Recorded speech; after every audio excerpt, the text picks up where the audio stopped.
Welcome back. This is Journey 7 of my interdimensional life, um, extracted from the book The Truth, the Absolute Truth, So Help Me God.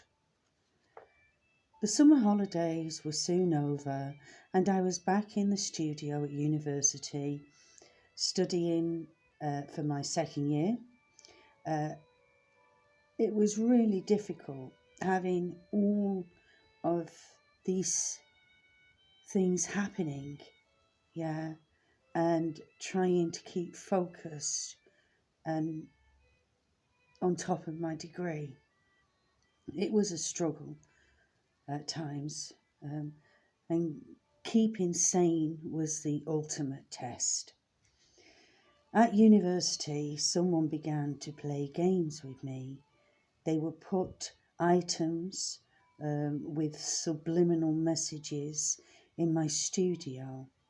One was a leaflet with the word slut, advertising, like sexy lingeries and vibrators and stuff. Um, you see, at that time, I'd been celibate for years. And one day, when I went into my studio, there was a black bin liner draped over my chair. And some of my artwork had been stolen. At that time, I began to get paranoid that somebody was sabotaging my degree, but also my car was being sabotaged. I had nails in the tyres, slits in the side of the tyre, although not going through enough to deflate it. I'd had a dream the night before. A hippie guy came and visited me. So I checked my car thoroughly and discovered that there was a slit in the side of one of the tyres. And if I'd have gone on the motorway, because I was studying at Liverpool John Moores University, if I'd have gone on the motorway that morning, I would have definitely had a blowout. So it wasn't just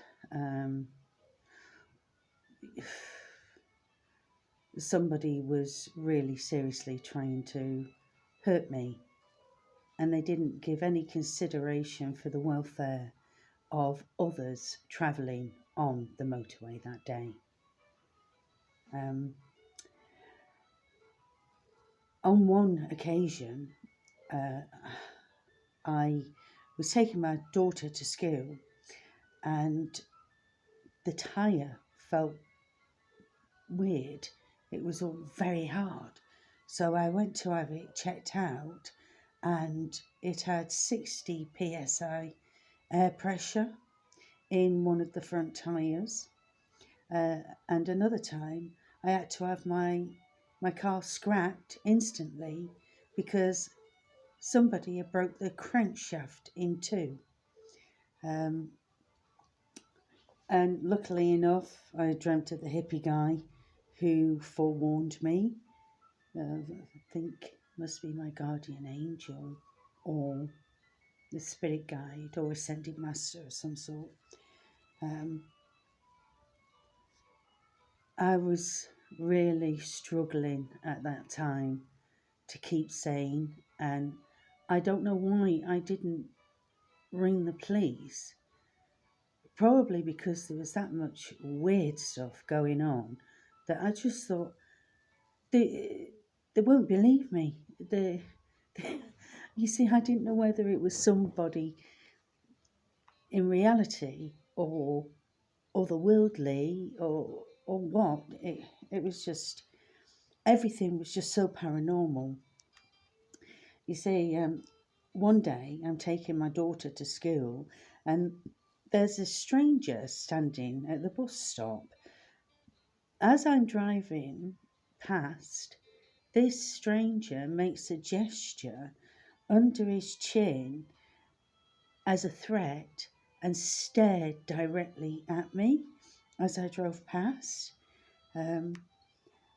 And another time it happened, only my daughter noticed it this time and asked why. Uh, I just made some kind of excuse, although that kind of thing was happening a lot. And at first, it absolutely scared the heck out of me. However, over time, because it was becoming so prolific, it kind of like I became desensitized to it, to the death threats, and you know, this. I referred to it actually. It's like almost like something that can hop in and out of people to pester me or threaten me. It was quite bizarre. Anyway, let's get back onto it. At university one day, I had a strange sensation in my stomach. It was as one of the other students walked past, and funnily enough, she began to edge across the wall as if something had scared her. And all of a sudden, something came out of my torso. It was white and it lashed at her. It was a white mass of energy coming out of me. And it's like I was thinking, this is just getting weirder by the minute. Although I was kind of in a state of alternate realities at most of the time. And my Dreamtime empirical journey was absolutely exhausting. How I managed to complete my degree, finish my degree, is an absolute miracle.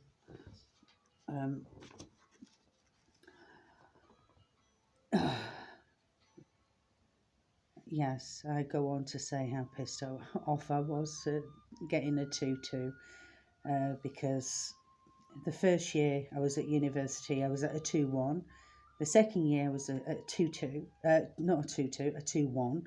And then I came out with a 2-2. And I actually really did work my arse off for that degree. And it seemed to me those who didn't work as hard came out with a first.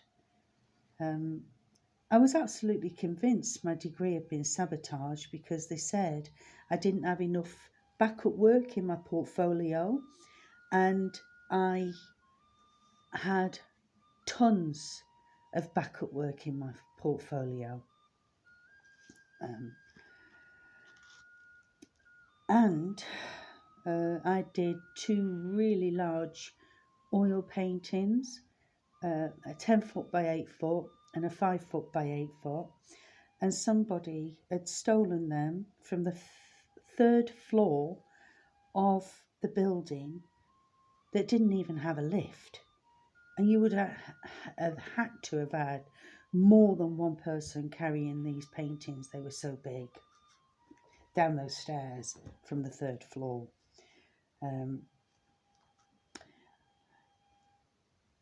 It was strange because these paintings, I kind of like went into a trance when I was painting them. And because I worked with so many brushes in each finger and a blender, when I started to apply, and each brush had a different colour, when I started to apply the paint to the canvas and blend it, and at the speed I would kind of like build up momentum, and it would create a rhythmic beat, and that beat would send me into a deep trance when I was creating these 2. I have uploaded them onto my YouTube channel. You can have a look at them if you wish. I really enjoyed doing those, and it was lovely trancing out. Anyway, I've lost track of what I was saying. Ah, yes. When I was doing those two paintings, I was frequented by a student who was a practicing Christian, and she wanted to talk religion all the time. One day she came into the studio and she handed me this little black Bible, um, and began to talk about Jesus, saying that Jesus was God. Well, I opened the Bible at a page and read a little bit of it, and to my astonishment, the passage stated that anyone saying that Jesus is God is of the anti. Uh, and I started to get a little bit suspicious that maybe this particular person wasn't who she appeared to be. Um, I will talk about my other experiences with this individual in my next journey. Uh, I hope you all have a lovely day. Love, peace, and healing to you all. Bye for now.